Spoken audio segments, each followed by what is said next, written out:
Hi friends, welcome back to my channel. ఇవాళ మేమైతే గుమ్మడికాయతో హల్వా చేసుకుంటున్నాము. అది ఎలా వచ్చిందో చూద్దాం. ముందుగా గుమ్మడికాయ పొట్టు తీసి ఇలా తురుముకోవాలి.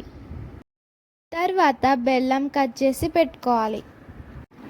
ఇప్పుడు స్టవ్ మీద కడాయి తీసుకొని దాంట్లో నెయ్యి వేసి మనం ముందుగా తురిమి పెట్టుకున్న గుమ్మడి తురుమును అందులో వేసుకోవాలి.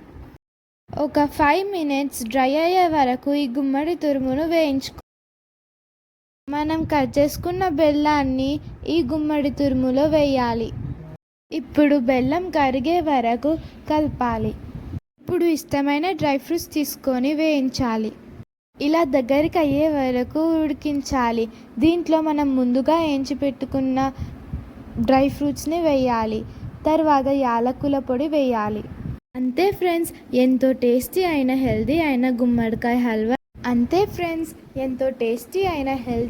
గుమ్మడికాయ హల్వా రెడీ.